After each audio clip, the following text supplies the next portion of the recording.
इस कथा के बिना अधूरा है सोमवार का व्रत। भगवान शिव पूरी करेंगे सभी इच्छाएं। सोमवार व्रत कथा। सोमवार के व्रत को लेकर मान्यता है कि इस व्रत को करने से भगवान शिव अपनी भक्तों की मुराद जल्दी पूरी करते हैं। सोमवार का दिन भगवान शिव को समर्पित है, इसलिए इस दिन भगवान शिव की पूजा और व्रत करने का महत्व और ज्यादा बढ़ जाता है। यदि आप सोमवार के व्रत करते हैं तो आपको सोमवार व्रत कथा पढ़ना बेहद जरूरी है, क्योंकि इसके बिना आपका व्रत अधूरा माना जाता है। आइए जानते हैं सोमवार व्रत कथा। देवों के देव महादेव बहुत ही भोले माने जाते हैं, इसलिए उनका एक नाम भोलेनाथ भी है। पौराणिक मान्यतानुसार भगवान शंकर को प्रसन्न करने के लिए किसी भी तरह के खास विशेष पूजन की आवश्यकता नहीं होती, क्योंकि कहा जाता है कि वह तो भोले हैं और भक्त की मन से की गई क्षणिक मात्र की भक्ति से ही वह प्रसन्न हो जाते हैं। अगर आप भी शिव की भक्ति और कृपा पाने के लिए सावन के सोमवार का व्रत करते हैं तो इस कथा से भोलेनाथ को प्रसन्न कर सकते हैं। एक बार किसी एक नगर में एक साहूकार था। उसके घर में धन की कोई कमी नहीं थी, लेकिन कोई संतान न होने के कारण वह बहुत दुखी था। संतान प्राप्ति के लिए वह हर सोमवार को व्रत रखता था और पूरी श्रद्धा के साथ शिव मंदिर जाकर भगवान शिव और माता पार्वती की पूजा करता था। उसकी भक्ति देखकर एक दिन मां पार्वती प्रसन्न होकर भगवान शिव से साहूकार की मनोकामना पूर्ण करने का निवेदन किया। पार्वती जी के आग्रह पर भगवान शिव ने कहा कि हे पार्वती, इस संसार में हर प्राणी को उसके कर्मों का फल मिलता है और जिसके भाग्य में जो हो उसे भोगना ही पड़ता है। लेकिन पार्वती जी ने साहूकार की भक्ति देखकर उसकी मनोकामना पूर्ण करने की इच्छा व्यक्त की।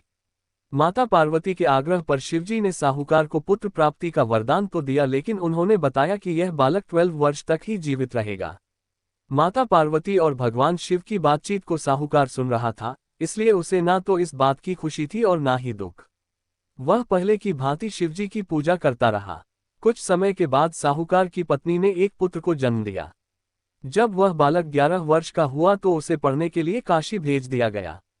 साहूकार ने पुत्र के मामा को बुलाकर उसे बहुत सारा धन देते हुए कहा कि तुम इस बालक को काशी विद्या प्राप्ति के लिए ले जाओ। तुम लोग रास्ते में यज्ञ कराते जाना और ब्राह्मणों को भोजन दक्षिणा देते हुए जाना। दोनों मामा भांजे इसी तरह यज्ञ कराते और ब्राह्मणों को दान दक्षिणा देते काशी नगरी निकल पड़े। इस दौरान रात में एक नगर पड़ा जहां नगर के राजा की कन्या का विवाह था, लेकिन जिस राजकुमार से उसका विवाह होने वाला था वह एक आंख से काना था। राजकुमार के पिता ने अपने पुत्र के काना होने की बात को छुपाने के लिए सोचा क्यों न उसने साहूकार के पुत्र को दूल्हा बनाकर राजकुमारी से विवाह करा दूं। विवाह के बाद इसको धन देकर विदा कर दूंगा और राजकुमारी को अपने नगर ले जाऊंगा। लड़के को दूल्हे के वस्त्र पहनाकर राजकुमारी से विवाह करा दिया गया। साहूकार का पुत्र ईमानदार था, उसे ये बात सही नहीं लगी, इसलिए उसने अवसर पाकर राजकुमारी के दुपट्टे पर लिखा कि तुम्हारा विवाह तो मेरे साथ हुआ है, लेकिन जिस राजकुमार के संग तुम्हें भेजा जाएगा वह एक आंख से काना है। मैं तो काशी पढ़ने जा रहा हूँ। जब राजकुमारी ने चुन्नी पर लिखी बातें पढ़ी तो उसने अपने माता पिता को ये बात बताई। राजा ने अपनी पुत्री को विदा नहीं किया, फिर बारात वापस चली गई। दूसरी ओर साहूकार का लड़का और उसका मामा काशी पहुंचे और वहां जाकर उन्होंने यज्ञ किया। जिस दिन लड़का 12 साल का हुआ उस दिन भी यज्ञ का आयोजन था। लड़के ने अपने मामा से कहा कि मेरी तबीयत कुछ ठीक नहीं है। मामा ने कहा कि तुम अंदर जाकर आराम कर लो। शिवजी के वरदानुसार कुछ ही देर में उस बालक के प्राण निकल गए। मृत भांजे को देख उसके मामा ने विलाप करना शुरू किया। संयोगवश उसी समय शिवजी और माता पार्वती उधर से जा रहे थे।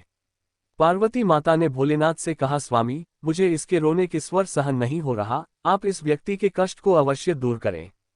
जब शिवजी मृत बालक के समीप गए तो वह बोले कि यह उसी साहूकार का पुत्र है जिसे मैंने 12 वर्ष की आयु का वरदान दिया था।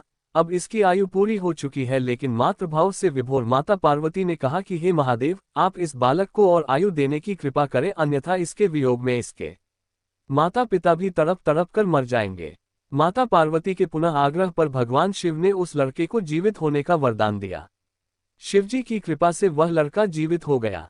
शिक्षा पूरी करके लड़का मामा के साथ अपने नगर की ओर वापस चल दिया। दोनों चलते हुए उसी नगर में पहुंचे जहां उसका विवाह हुआ था। उस नगर में भी उन्होंने यज्ञ का आयोजन किया। उस लड़के के ससुर ने उसे पहचान लिया और महल में ले जाकर उसकी खातिरदारी की और अपनी पुत्री को विदा किया। इधर साहूकार और उसकी पत्नी भूखे प्यासे रहकर बेटे की प्रतीक्षा कर रहे थे। उन्होंने प्रण कर रखा था कि यदि उन्हें अपने बेटे की मृत्यु का समाचार मिला तो वह भी प्राण त्याग देंगे, परंतु अपने बेटे के जीवित होने का समाचार पाकर वह बेहद प्रसन्न हुए। उसी रात भगवान शिव ने साहूकार के स्वप्न में आकर कहा, हे श्रेष्ठी, मैंने तेरे सोमवार के व्रत करने और व्रत कथा सुनने से प्रसन्न होकर तेरे पुत्र को लंबी आयु प्रदान की है। इसी प्रकार जो कोई सोमवार व्रत करता है या कथा सुनता और पढ़ता है उसके सभी दुख दूर होते हैं और सभी मनोकामनाएं पूर्ण होती हैं।